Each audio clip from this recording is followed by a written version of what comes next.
नमस्कार मित्रों, मैं अंजलि कुमारी स्वागत करती हूँ आपके अपने चैनल साहित्य शिक्षा अंजलि में। इस वीडियो में हम कारक की परिभाषा, इसके उदाहरण को समझेंगे। फिर बाद में हम कारक से रिलेटेड प्रश्न करेंगे, जिसमें वाक्य को देख करके हम कारक को पहचान सकेंगे कि वाक्य में कर्ता कारक है या संप्रदान कारक है। तो कारक की परिभाषा सबसे पहले हम समझते हैं। कारक की परिभाषा है वाक्य में प्रयोग होने वाले किसी संज्ञा अथवा सर्वनाम शब्द का क्रिया के साथ संबंध को कारक कहते हैं। अब संज्ञा चाहे किसी जगह का नाम हो, स्थान का नाम हो, व्यक्ति का नाम हो, वस्तु का नाम हो, और सर्वनाम आप हुआ, तुम हुआ, मैं हुआ। तो संज्ञा और सर्वनाम शब्द का क्रिया के साथ जो किया जा रहा है उसके साथ जो संबंध होता है उसी को हम कारक कहते हैं। अथवा हम यह भी कह सकते हैं कि संज्ञा सर्वनाम के जिस रूप से संज्ञा सर्वनाम का संबंध वाक्य किसी दूसरे शब्द के साथ प्रकाशित होता है उसे कारक कहते हैं। कारक के 8 भेद होते हैं। कर्ता और उसके विभक्ति चिन्ह है ने, कर्म को, करण से के द्वारा, संप्रदान के लिए, अपादान से अलग होने के लिए इसका यूज होता है। जैसे पेड़ से पत्ते गिरते हैं तो अपादान कारक हो जाएगा। संबंध का की, रे, और अधिकरण का विभक्ति चिन्ह है में पर, संबोधन का हे अरे, और किसी को पुकारने के लिए संबोधन का यूज किया जाता है, जैसे हे राम। और आप लोगों को अगर इस तरह से कारक और उसके भेद विभक्ति चिन्ह याद हो जाता है तो ठीक है, नहीं तो इसके आगे एक पद का निर्माण किया गया है, तो आप उस पद के माध्यम से भी कारक तथा उसके विभक्ति चिन्ह का को याद कर सकते हैं। हिंदी में इनके अर्थ स्मरण करने के लिए इस पद की रचना की गई है। कर्ता ने अनुकरण को करण रीत से जान, संप्रदान को के लिए आपादान से मान। का के की संबंध है अधिकरणादिक में मान, रे हो संबोधना, मित्र धरो यह ध्यान। इसका अर्थ है कर्ता का विभक्ति चिन्ह ने होता है, तो कर्ता ने अनुकर्म को, अब कर्म का विभक्ति चिन्ह क्या होता है? को होता है। करण रीति से जान, और करण का विभक्ति चिन्ह से होता है। तो संप्रदान, संप्रदान आ गया तो संप्रदान को के लिए, इसका विभक्ति चिन्ह को के लिए होता है। आपादान से मान, आपादान का विभक्ति चिन्ह से होता है। का के की संबंध है, यह किसकी किताब है? तो राम की किताब है, तो का के की संबंध है। और अधिकरणादिक में मान, अधिकरणादिक में मान कहा गया है, तो अधिकरण का विभक्ति चिन्ह में है। रे हो संबोधना, और रे से हे सो, हे से हो से संबोधन किया जाता है। और मित्र, इन सारी बातों को अगर आप ध्यान में रख लेते हैं तो वाक्य संबंधी आपकी अशुद्धियां नहीं होगी, आप कारक को पहचान लेंगे। कर्ता का विभक्ति चिन्ह ने है, और कर्ता की परिभाषा क्रिया से जिस वस्तु के विषय में विधान किया जाता है उसे सूचित करने वाले संज्ञा के रूप को कर्ता कारक कहते हैं। करने वाले को कर्ता कारक कहते हैं। जैसे राम ने आम खाया, तो आम कौन खा रहा है? राम खा रहा है, तो राम यहाँ पे क्या हो जाएगा? कर्ता हो जाएगा, और आम कर्म हो जाएगा, और खाया क्रिया हो जाएगा। राम ने आम खाया। कर्म को, कर्म का विभक्ति चिन्ह को है, और कर्म की, कर्म कारक की परिभाषा जिस वस्तु पर क्रिया के व्यापार का फल पड़ता है उसे सूचित करने वाले संज्ञा को कर्म कारक कहते हैं। जैसे राम ने पत्थर फेंका, तो राम क्या है? यहाँ पे कर्ता कारक है, कर्ता का विभक्ति चिन्ह भी ने होता है, तो राम के साथ ने लगा हुआ है, तो राम हो गया कर्ता कारक। अब क्या कहा गया है कर्म कारक की परिभाषा में कि क्रिया का व्यापार का फल जिस पर पड़ता हो, तो क्रिया क्या हो रहा है? फेंका, तो फेंका क्या है? क्रिया है। और क्या फेंका? राम खुद को तो फेंक नहीं सकता है, राम ने क्या फेंका? पत्थर फेंका, तो यहाँ पत्थर क्या हो जाएगा? कर्म हो जाएगा। और इस सेंटेंस में राम ने पत्थर को फेंका अगर भी लिखा रहता तो सेंटेंस गलत नहीं होता, वाक्य गलत नहीं होता। लेकिन सेंटेंस में राम ने पत्थर फेंका लिखा हुआ है, तो यहाँ पे राम कर्ता कारक हो जाएगा, पत्थर हो जाएगा कर्म कारक, और फेंका क्या हो जाएगा, क्रिया हो जाएगा। दूसरा उदाहरण है, उसने रामू को बुलाया। उसने कोई है, किसको बुलाया, तो रामू को बुलाया। तो उसने क्या हो गया, उसने हो गया सर्वनाम, सर्वनाम है उस, और उसमें ने लगा दिया गया है। और किसको बुलाया, तो रामू को बुलाया, तो रामू यहाँ पर को भी लगा हुआ है, कर्म का विभक्ति चिन्ह को होता है, तो रामू को, तो यहाँ रामू को क्या हो गया, रामू हो गया कर्म कारक, और क्या क्रिया क्या कर रहा है, बुलाने का काम कर रहा है, तो बुलाया हो गया क्रिया। तो उसने रामू को बुलाया। करण कारक की परिभाषा, और करण कारक का विभक्ति चिन्ह से है संज्ञा आदि शब्दों के जिस रूप से क्रिया के करने के साधन का बोध हो, अर्थात अगर वो साधन नहीं हो तो वह काम रुका रह जाएगा, उसका बोध हो, जिसकी सहायता से कार्य संपन्न हो।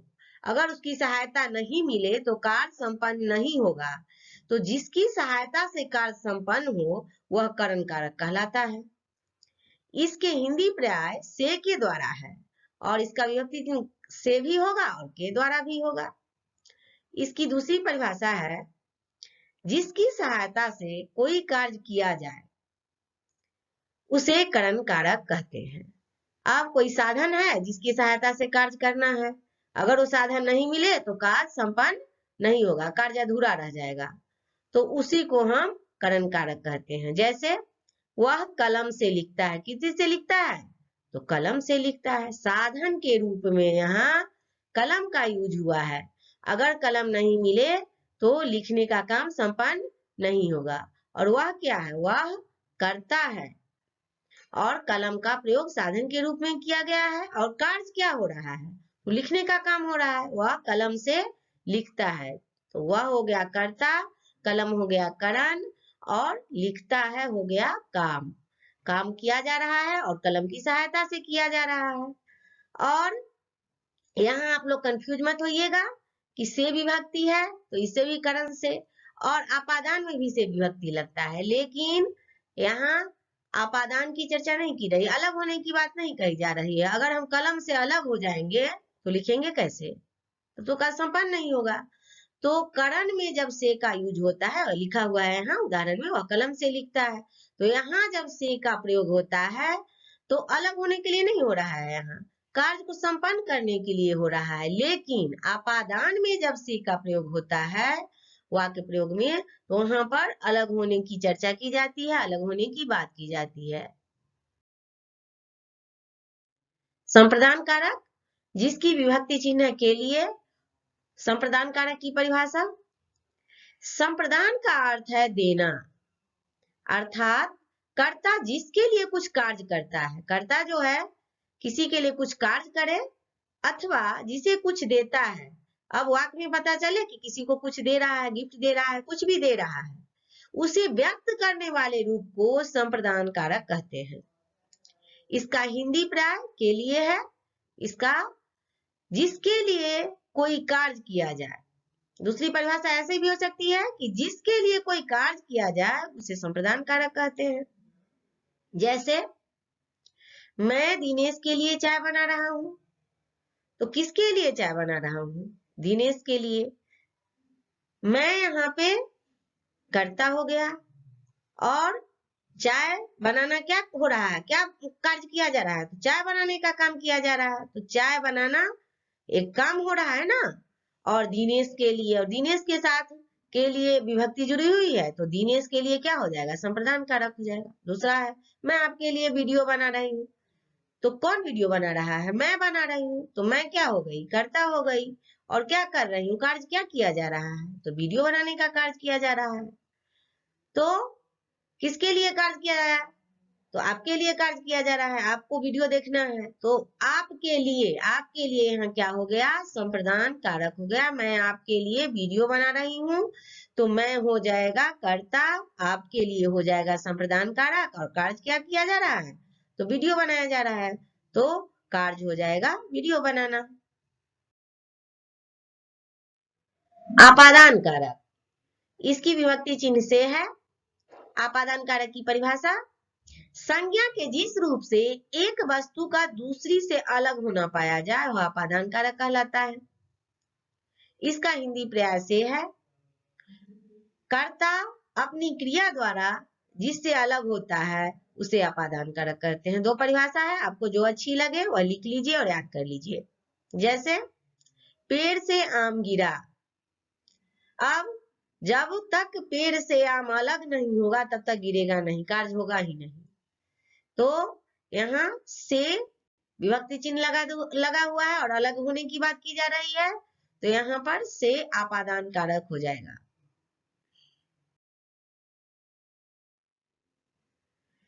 संबंध कारक और इसकी विभक्ति चिन्ह है का, के, की, रा, रे, री। अब इसकी परिभाषा, शब्द के जिस रूप से किसी एक वस्तु का दूसरी वस्तु से संबंध प्रकट हो। अब एक वस्तु का संबंध दूसरी वस्तु से भी हो वह संबंध कारक कहलाएगा। इसका हिंदी पर्याय का, के, की, रा, रे, री है। जैसे यह राहुल की किताब है। किसकी किताब है? किताब तो है लेकिन किसकी है? तो राहुल की है। किताब का संबंध किससे बताया जा रहा है? राहुल से बताया जा रहा है, तो यहाँ संबंध कारक होगा। अधिकरण कारक, इसका विभक्ति चिन्ह में पर होता है। जिस शब्द से क्रिया के आधार का बोध हो उसे अधिकरण कारक कहते हैं। जैसे पानी में मछली रहती है, मछली कहाँ रहेगी? तो पानी में रहेगी, क्योंकि उसका जीवन पानी में ही है, स्थल पे वह नहीं जीवित रह सकती है। तो मछली पानी में रहती है। अब यहाँ में इसका विभक्ति चिन्ह है, तो में क्या हो गया? अधिकरण कारक हो गया। और मेरे बगल में एक किताब है, तो कलम किताब पर है। देखिए यहाँ कलम किताब पर है, तो पर अधिकरण कारक का विभक्ति चिन्ह है, इसीलिए पर जो हो गया वह अधिकरण कारक हो गया। इसी पेन को अगर अंदर में रख दें, हम किताब के अंदर में रख दें, तो कलम कहाँ है? किताब में है, तो में विभक्ति चिन्ह हो गया, फिर भी अधिकरण कारक होगा। संबोधन कारक और इसका विभक्ति चिन्ह है हे, अरे।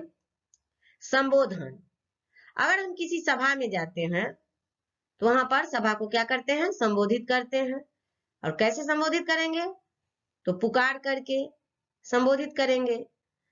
और यहाँ पर परिभाषा दी गई है कि जिससे किसी को बुलाने अथवा पुकारने का भाव प्रकट हो उसे संबोधन कारक कहते हैं। अब बुलाने और पुकारने से क्या होगा? सभा के लोगों का ध्यान आपके तरफ आकृष्ट होगा। और संबोधन का जो चिन्ह है वह वाक्य अंत में लगाया जाता है। जैसे हे राम, इसके अंत में संबोधन चिन्ह लगाया गया है। यह क्या हो गया? हे राम, यह क्या हो गया? तो यहाँ पे हे राम में हे क्या है? संबोधन कारक है। हे राम क्या हो गया? संबोधन कारक हो गया। चलिए कुछ एग्जाम्पल सॉल्व करते हैं। राम ने खाना खाया। किसने खाना खाया? तो राम ने खाया। राम ने किसका विभक्ति चिन्ह है? कर्ता का है, तो राम ने कर्ता कारक हो गया। खाना क्या हो गया? कर्म हो गया। और खाया क्या हो गया? क्रिया हो गया। दूसरा है राम सीता के लिए लंका गए, तो सीता के लिए लंका गए। और संप्रदान कारक में क्या होता है? किसी के लिए कुछ किया जाता है, तो राम ने सीता के लिए लंका गए। राम सीता के लिए हो जाएगा संप्रदान कारक। तीसरा है राम ने रावण को मार दिया। राम ने किसको मारा? तो रावण को मारा। यहाँ पर दो विभक्ति चिन्ह का प्रयोग हुआ है। अगर आपको राम ने को अंडरलाइन किया गया हो कि इसका विभक्ति चिन्ह बताइए, तो आप क्या बताएंगे? कर्ता कारक कहेंगे। और रावण को जब रहेगा अंडरलाइन किया हुआ तो आप इसको कर्म कारक लिखेंगे। इसमें दो विभक्ति चिन्ह का प्रयोग हुआ है। राम ने धनुष द्वारा रावण को मारा। अब द्वारा किसी साधन के रूप में किसी काम को किया जा रहा है ना, तो करण कारक में साधन के रूप में काम किया जा रहा है किसका? धनुष का। राम धनुष के बिना रावण को नहीं मार सकते हैं, तो साधन क्या हो गया? धनुष हो गया, तो यह करण कारक हो जाएगा के द्वारा। रावण का सर जमीन पर गिर पड़ा, तो इसमें भी दो विभक्ति चिन्ह है। अगर रावण का सर अंडरलाइन हो तो सर का संबंध किससे है? मेरे आपके सर से तो है नहीं, रावण के सर से है। तो रावण का सर, तो यहाँ पर हो जाएगा संबंध कारक। जमी पर गिर पड़ा, तो मे पर किसका है? विभक्ति चिन्ह अधिकरण का है, तो यहाँ अधिकरण कारक हो जाएगा। राम की जय जयकार होने लगी, किसकी जय जयकार होने लगी? तो प्रभु श्री राम की जय जयकार होने लगी। तो जय जयकार का संबंध किससे है? राम से है। और संबंध कारक का होता है काके की विभक्ति चिन्ह, तो यहाँ पर संबंध कारक हो जाएगा। हे राम हमें बचाओ, हे राम हमें बचाओ। जब हम सुख में होते हैं तो भगवान को याद नहीं करते, पर दुख में होते हैं तो भगवान को कहते हैं कि हे राम हमें बचाओ। तो यहाँ पर कौन सा कारक हो जाएगा? हम संबोधन कर रहे हैं किसका? भगवान राम का, तो यहाँ पर संबोधन कारक हो जाएगा। बिल्ली छत से कूदी, बिल्ली का छत से होना, अलग होना दर्शाया जा रहा है, तो यहाँ पर अपादान कारक हो जाएगा क्योंकि वह छत से अलग हो रही है। और सबसे लास्ट जो है वाक्य, उसमें है लड़के दरवाजे दरवाजे घूम रहे हैं। तो आपको मैं कारक जो है टॉपिक वह पूरा पढ़ा चुकी हूँ। तो अगर आप इसमें कौन सा कारक है, इसका जवाब आप कमेंट बॉक्स में लिखें। तब तक के लिए जय हिंद, जय भारत।